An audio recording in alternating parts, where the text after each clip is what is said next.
Bismillahirrahmanirrahim. Assalamualaikum warahmatullahi wabarakatuh.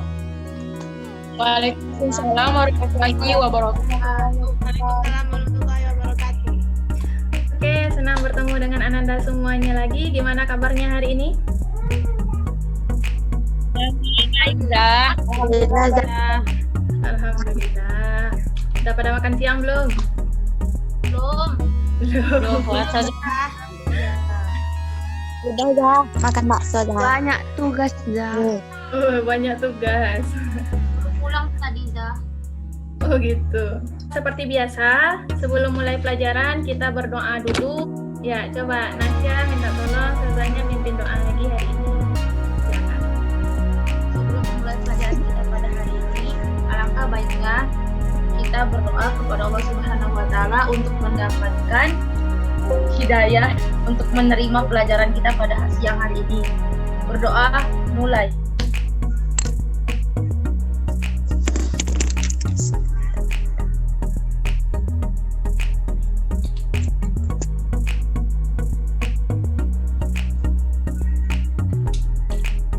Berdoa selesai. Seperti yang Sazah tulis di Edmodo, untuk absen hari ini itu kita memakai Google Form. Udah pada diisi atau belum? Belum. Udah, Zah. Oke. Jadi Belum dah.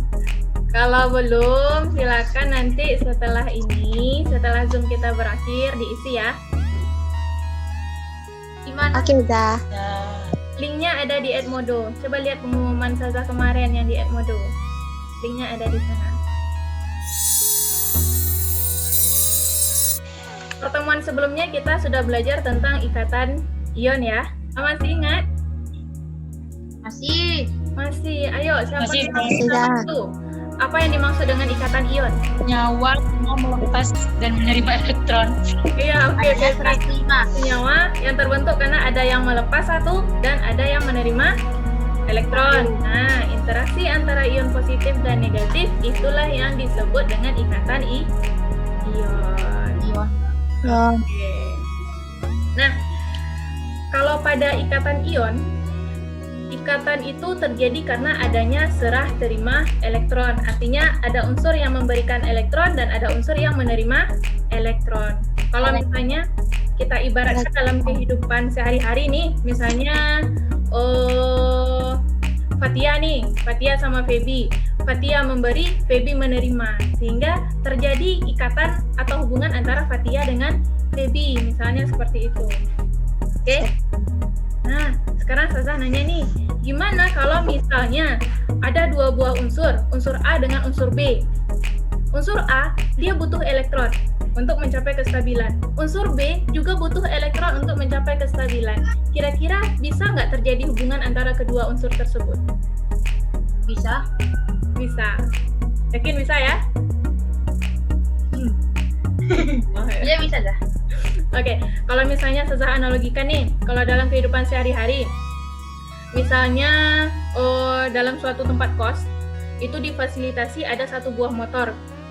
Nah, ada dua orang siswa. Dua orang ini mau pergi ke sekolah. Siswa A butuh motor untuk pergi ke sekolah. Siswa B juga butuh motor untuk pergi ke sekolah.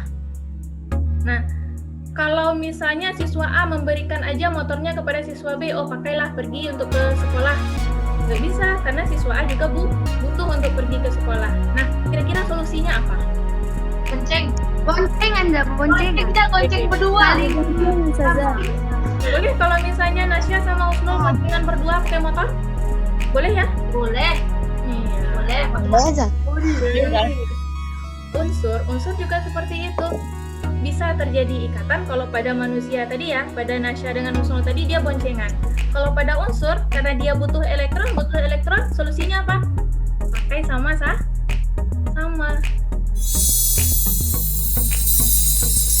Untuk materi yang kita pelajari hari ini, itu juga berhubungan dengan kestabilan unsur yang kita pelajari pada pertemuan sebelumnya, di mana unsur itu stabil jika dia memenuhi kaidah oktet dengan kaidah duplet.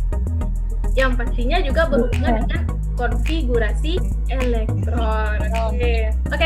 Sasa mau review lagi nih tentang konfigurasi elektron yang menjadi dasar untuk ikatan kovalen yang akan kita pelajari hari ini. Siapa yang masih ingat? Misalnya, Sasa punya 15 nih. 15 unsurnya misalnya X. Apa konfigurasi elektronnya? 2, 8, dan 5. 8, 5. Dan Koordinat lima. elektriknya berapa? 5. 5. Apa? Oke. Masih ingat ya? Jadi, untuk pelajaran hari ini, kita akan membahas tentang ikatan kovalen. Kita akan membahas bagaimana proses terbentuknya ikatan kovalen. Apa bedanya dengan ikatan ion yang kita pelajari kemarin.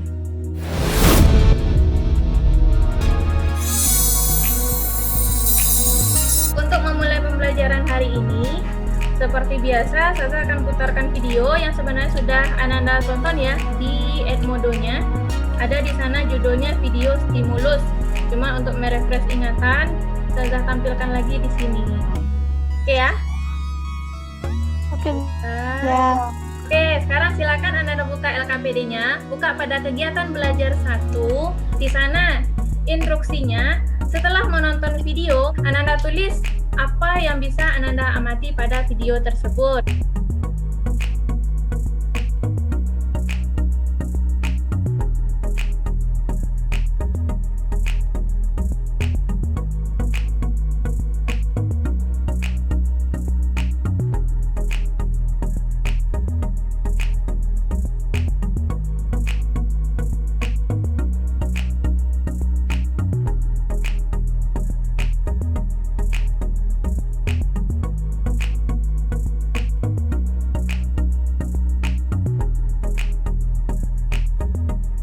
Oke, sekarang siapa yang mau menampilkan jawabannya? Apa yang bisa diamati dari video yang kita tampilkan tadi?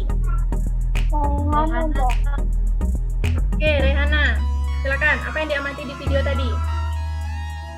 Ikatan kovalen terjadi dengan cara membentuk pasangan elektron yang saling menyumbang dari masing-masing atom berikatan. Oke, Ada unsur neon lah. oke.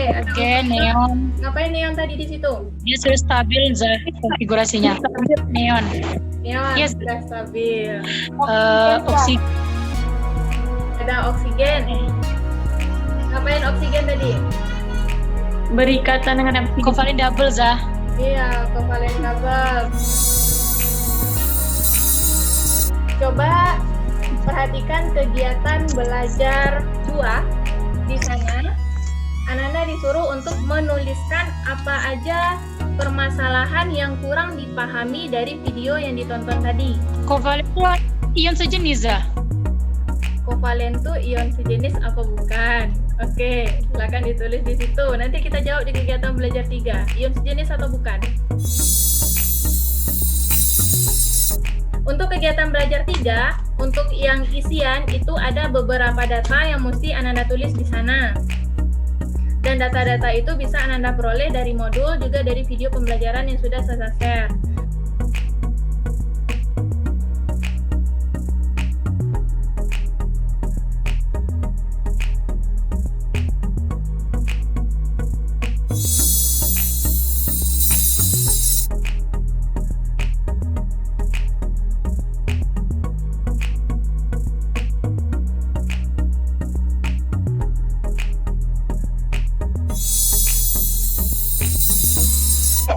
Bisa mempresentasikan hasil yang didapatnya dari soal nomor 2.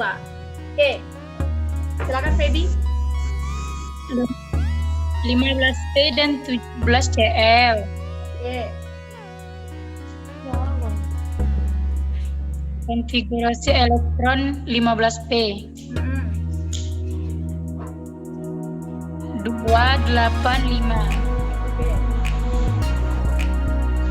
Konfigurasi 17Cl 287. oke, 15P terus stabil mengandung 3 elektron. oke, lanjut. Menjadi P3 min. Oke, oke, 3. Terus Bila Cl menangkap satu elektron agar stabil. Terus Jadi Cl min. oke.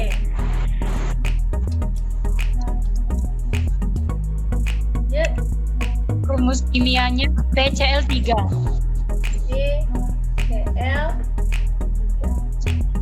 Oke, Tiga. terima kasih Feby. Gimana yang lain? Ada tanggapan? 6C konfigurasi elektronnya 2 sama 4. Oke. Valensinya 4 menangkap 4 elektron Zah. Oke, lanjut. 8O konfigurasinya 2 sama 6, valensinya 6 menangkap 2 elektron. Oke. Yang C tadi menjadi 4 min, yang O tadi jadi 2 min. Oke, C menjadi 4 min, O menjadi 2 min. oke. Lanjut. O-nya dikali 2, Zah. O-nya dikali 2. nah, oke. Sis, nyawa yang terbentuk apa? CO2. CO2 aja. CO2 aja. CO2. HCl. Ini termasuk polar atau non polar? Polar. Polar. Polar. Yang 2. Non polar. Polar. H2O. Polar. Polar. NH3. Polar. Polar juga. H2S. Polar. Polar. PCl3. Polar. Polar. Polar. PCl5. Non polar. Non polar. Polar. O2. Non Non polar. polar. Non polar. Kalau nggak ada pertanyaan lagi, kegiatan belajar 3 kita selesaikan sampai di sini. Kita lanjut untuk kegiatan belajar 4, kesimpulan. Nah, siapa yang bisa menyimpulkan materi yang kita pelajari hari ini? Bisa. Ikatan kovalen yaitu atom-atom yang berikatan dengan bergabung dan terjadi pemakaian bersama. Dapat dibedakan menjadi 2, yaitu ikatan kovalen polar sama ikatan kovalen non polar. Oke. Kalau kovalen polar dia memiliki ikatan elektron yang bebas lah. Pasangan elektron. Kalau non polar tidak memiliki bebas. Ya sudah pasangan lah. Oke. Oke, itu ya kesimpulan materi kita hari ini. Yang pertama tentang ikatan kovalen, di mana ikatan kovalen itu terjadi karena adanya pemakaian bersama pasangan elektron. Kemudian apalagi tadi? Kovalen itu ada 2 ya. Ada kovalen polar dan non Polar. bisa dibedakan berdasarkan ada atau tidaknya pasangan elektron bebas yang dimiliki oleh atom besar. Oke? Dah, aman ya? Aman. Oke. Agar Ananda lebih paham, seperti biasa kita punya kuis ya.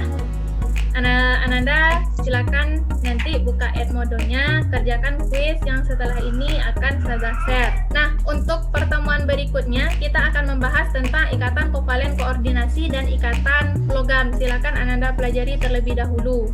Sampai di sini dulu pertemuan kita hari ini. Kita tutup pembelajaran dengan bacaan Alhamdulillahirabbil alamin dan Alhamdulillahirabbil alamin. dan doa kafaratul majelis. Subhanakallahumma bihamdika asyhadu an la ilaha illa anta astaghfiruka wa atubu ilaik. Setelah cukupkan sampai di sini. Senang belajar di kelas Ananda. Sampai jumpa untuk pertemuan berikutnya. Assalamualaikum warahmatullahi wabarakatuh. Waalaikumsalam. Warahmatullahi wabarakatuh.